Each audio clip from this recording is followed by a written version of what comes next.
everyone, my name is Nozuko Nchangase and welcome back to my YouTube channel. If it's your first time here and you're wondering what is this girl up to, why does she have this space, it is because I am so passionate and obsessed with creating healing spaces and spreading consciousness, and also just creating a community where we can support each other in our healing journeys. And I really enjoy sharing myself, so please do not hesitate to hit the subscribe button and the like button if you like this video. Even if you don't, just do it. Okay, I'm joking. If you're returning, guys, I just want to apologize. I'm sorry for not being consistent. Creating content is no child's play. It's really difficult, and yeah, I apologize, but you know what, let's just be grateful that the girl is back. So by the title of this video, I'm sure you can see that this video is about shadow work, checking your inner child, dealing with your inner child, your childhood trauma, and also just like working, introspecting. Yes, that's what I want to say, and also self-introspection. So I've had a really emotionally challenging week, and as I was doing some self-work and journaling, I realized that, yo girl, why do you need external validation? Why do you not feel enough? I asked myself that question, and I really wanted to get to the bottom of it. Uguti, actually, where does this come from, and how can I heal that part of me that even when I've received external validation, when people say, yo Zuko, you're doing very good, or Zuko, you're really beautiful, or Zuko, you're such a good actress, it still doesn't fulfill my heart. I still don't feel fulfilled, and I'm like, why do you not feel enough? Why do you not receive compliments? Where is this thing coming from? And as I was trying to heal myself, searching for videos on YouTube that can sort of like give me light and give me direction on what is actually happening with me and why I'm struggling with feeling not enough, I came across this video on shadow work, right? So I've been trying to do shadow work for some time, and I think I do shadow work, but I hadn't really just went deep in understanding what is shadow work and how can I best use it to benefit me and expose my shadow self, right? So I came across this video by Christina lopes. I'm going to leave the link on the description box so that you can also check out her beautiful content, because I love her content. She's one of my favorite spiritual teachers online.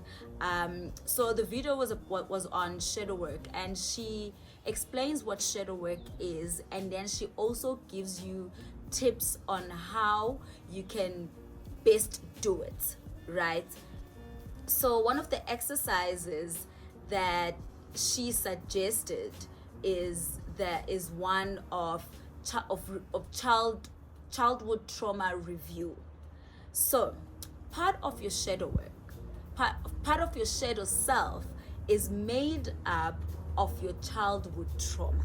Other things form your shadow self, but part of it is patterns and mindsets that were developed from when you were a kid, right? So for me, this is a fact.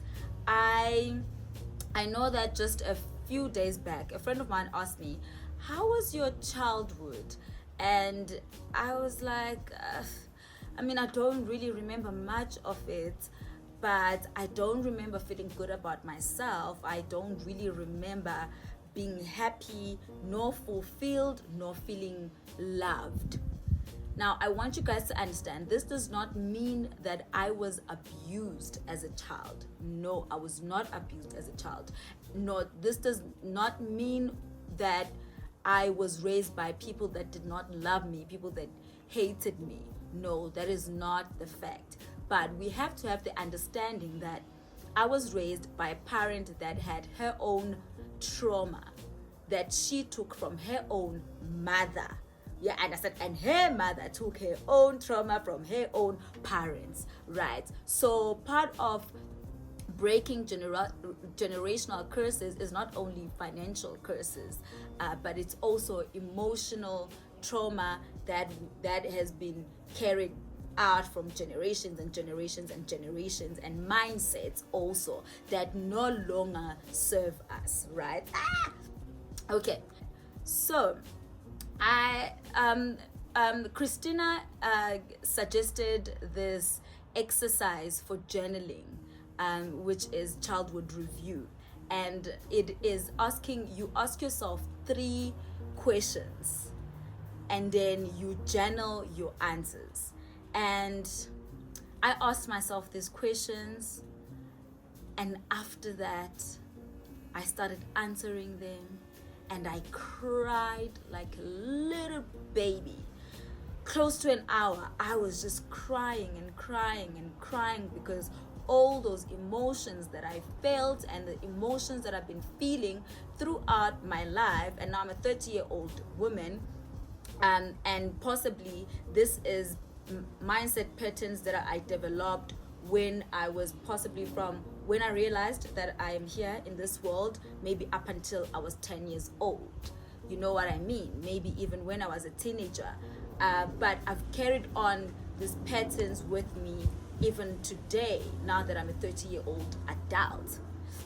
Okay, so these questions are, the first question is, was I accepted as a kid? The second question is,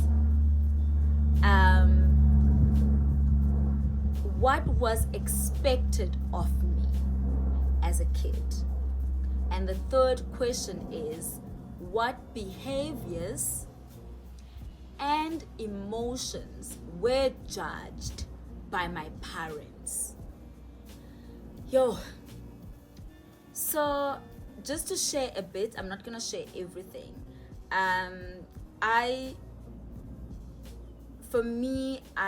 I'm a result of teenage pregnancy. So if I ask myself, was I accepted? And it's not that I was not accepted. Maybe my mom did accept me. They possibly did. And I think my mom did accept the fact that she's got a child. Everybody did in the family accept that. But for me, because of the stories that I heard on the daily by who I am, and what they used to narrate to me as a child growing up, and they did not do that out of hate, right? They did it out of not being aware. I felt that I was not accepted because I was my mom's reason for her heartbreak, because my dad decided to leave her soon after he found out that she was pregnant, and he abandoned her and me. And I felt that I was my grandmother's disappointment, because my mom had to quit school after she got pregnant. And also I felt not wanted because my father abandoned me. You understand? So that's the first question. So that's one of the things and mind patterns that I carried with me throughout my life until today. Not feeling accepted, not feeling that I am enough. So what was then expected of me? I was expected to not be pregnant as a teenager like my mom. I was expected to be perfect.